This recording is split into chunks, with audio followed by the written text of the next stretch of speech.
Kita merasa bangga bahwa kita diterima di kalangan G20. Kita merasa bangga bahwa kita disebut ekonomi ke-16 terbesar di dunia. Tapi, apakah kita sungguh-sungguh paham? Apakah kita sungguh-sungguh melihat gambaran yang utuh dari keadaan kita? Presiden Joko Widodo dan Gibran tidak bisa merasakan apa yang dirasakan oleh Pak Prabowo Subianto, karena menjadi orang nomor satu itu butuh proses yang sangat panjang sekali dan juga tidak instan. Kalau kita lihat dari Presiden Joko Widodo itu menjadi orang nomor satu sangat mudah sekali, dan Gibran juga walaupun juga belum cukup usia dalam pendaftaran di KPU untuk menjadi cawapres mendampingi Pak Prabowo Subianto, undang-undang pun dirubah dan akhirnya saat ini menjadi orang nomor 2. Bayangkan.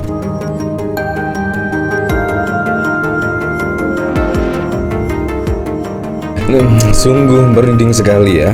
Pak Prabowo Subianto akhirnya menjadi Presiden Republik Indonesia dengan berbagai rintangan, halangan, dan juga tidak mudah sama sekali menjadi orang nomor satu di Indonesia.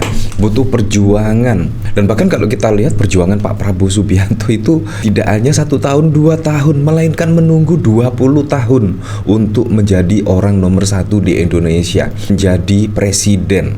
Nah, kalau kita lihat, wah, mulai tahun 2009 berpasangan dengan Ibu Mega, 2014 berpasangan dengan Hatta Rajasa, 2019 berpasangan dengan Sandiaga Uno, dan akhirnya tidak membuat Pak Prabowo menyerah. Bayangkan kalau menyerah saja pada 2024 sudah harapan Pak Prabowo menjadi orang nomor satu kemungkinan sudah sirna ya, sudah. Tetapi Pak Prabowo wah tetap mencalonkan lagi pada Pilpres 2024 dan akhirnya di 20 tahun Pak Prabowo menunggu ingin menjadi Presiden Republik Indonesia, ingin mensejahterakan masyarakat Indonesia, ingin berjuang untuk mengentaskan kemiskinan, dan bahkan dari program-programnya saat ini juga Pak Prabowo ingin memberikan makan bergizi gratis, akhirnya juga terwujud, terlaksana ya di Pilpres 2024 ini. Menurut saya bukan karena Gibran sih, menurut saya ya memang Pak Prabowo memang akan menjadi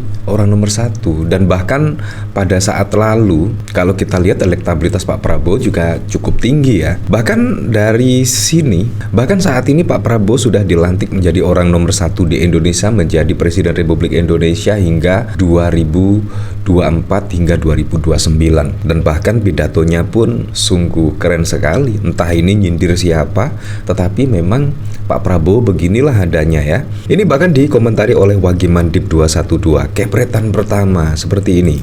Jangan kita terlalu senang melihat angka-angka statistik yang membuat kita terlalu cepat gembira, terlalu cepat puas, padahal kita belum melihat gambaran sepenuhnya. Kita merasa bangga bahwa kita diterima di kalangan G20. Kita merasa bangga bahwa kita disebut ekonomi ke-16 terbesar di dunia. Tapi, apakah kita sungguh-sungguh paham? Apakah kita sungguh-sungguh melihat gambaran yang utuh dari keadaan kita? Wow, ini menurut saya sangat wow sekali. Memang kita harus melihat secara utuh.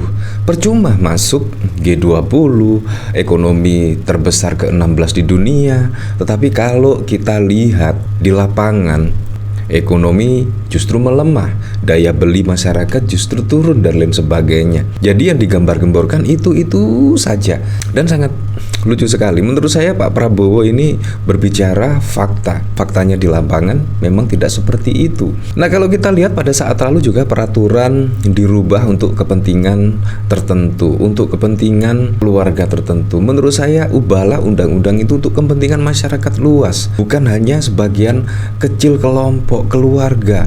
Apalagi juga seorang pemimpin negara ya, seharusnya membuat peraturan itu malah kalau bisa itu mempermudah masyarakat untuk melakukan pekerjaan-pekerjaannya, bukan malah ya untuk kepentingan hanya kelompok tertentu. Menurut saya juga sangat lucu sekali. Seharusnya peraturan dirubah untuk kepentingan masyarakat luas. Dan kita lanjut lagi ya. Apakah kita sadar bahwa kemiskinan di Indonesia masih terlalu besar? Apakah kita sadar bahwa rakyat kita dan anak-anak kita banyak yang kurang gizi? Banyak rakyat kita yang tidak dapat pekerjaan yang baik. Banyak sekolah-sekolah kita yang tidak terurus. Betul, bahkan sekolah-sekolah banyak yang tidak terurus ya. Ini sungguh keberatan pertama dari Pak Prabowo Subianto, entah untuk siapa. Yang jelas kalau kita lihat rekam jejaknya, ya akhir-akhir ini sungguh wow sekali ya. Dan menurut saya apa yang dilakukan Pak Prabowo, yang dikatakan Pak Prabowo ini sangat benar sekali, sangat tepat sekali. Memang kenyataannya sangat berbeda sekali. Masuk G20 lah, masuk ekonomi 16 terbesar di dunia lah, tetapi kenyataannya sungguh berbanding terbalik. Nah, bahkan dikomentari oleh Raden Kasep, biar sedikit lumayan lah bikin ada yang ngerasa rapuh kayak stroberi juga enggak. Meski katanya rapuh, ternyata ada sisi lain luar biasa dari generasi Z yang patut kita tiru nih. Simak faktanya ya. Prabowo, Indonesia bisa swasembada pangan dalam 4-5 tahun. Tak boleh tergantung negara lain. Semoga saja. Jelang dilantik jadi presiden, Prabowo unggah foto dirinya tanpa keterangan di Instagram. Semoga bukan hanya retorika ya. Semoga bukan hanya retorika. Tetapi kalau Pak Prabowo ini sudah sangat lama sekali ya, dan menunggunya juga sangat lama sekali, ingin menjadi orang nomor 1 di Indonesia, dan akhirnya di 2024 dengan kegigihannya, dengan kepercayaan dirinya, dan akhirnya saat ini menjadi orang nomor 1 di Indonesia. Perjuangan pun tidak mudah ya.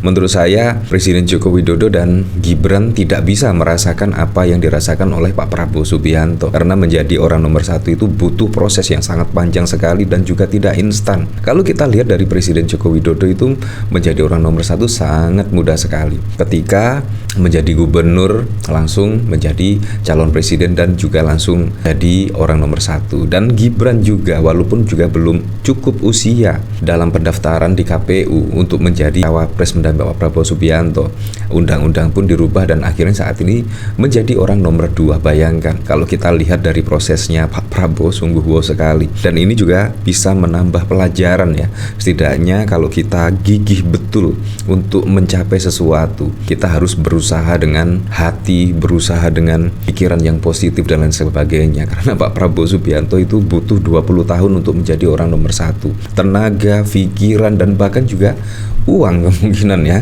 Jadi sangat keren sekali lah. Dan saya ucapkan selamat ya kepada Pak Prabowo Subianto saat ini menjadi Presiden Republik Indonesia untuk periode 2024 hingga 2029, dan semoga saja di bawah kepemimpinan Pak Prabowo Gibran bisa membawa Indonesia lebih maju, lebih sejahtera ya, setidaknya bisa membawa Indonesia kancah internasional lah, setidaknya seperti itu, dan bisa mengeluarkan Indonesia dari jerat-jerat kemiskinan dan lain sebagainya. Ya, tapi saya berharaplah pada pilkada serentak besok bisa berjalan dengan aman, berjalan dengan lancar, dan yang paling penting berjalan dengan transparan, jujur, dan juga adil. Dan saya menghimbau juga ya, semoga Anda memilih pemimpin yang benar-benar mementingkan kepentingan masyarakat. Lihatlah program-program dari pemimpin-pemimpin tersebut. Jangan asal pilih ya. Pilihlah pemimpin yang bisa mempertanggungjawabkan program-programnya. Nah, tidak hanya itu saja, bahkan dari Jamal, pidato pertama Presiden Prabowo, pemimpin harus bekerja untuk rakyat bukan untuk kerabat. Ini juga sangat wow sekali. Bukan kita bekerja untuk kerabat kita. Pemimpin yang harus bekerja untuk rakyat. Cita-cita kita adalah melihat wong cilik iso gemuyu, wong cilik bisa senyum. Nah, ini juga sip lah. Ya, semoga saja lah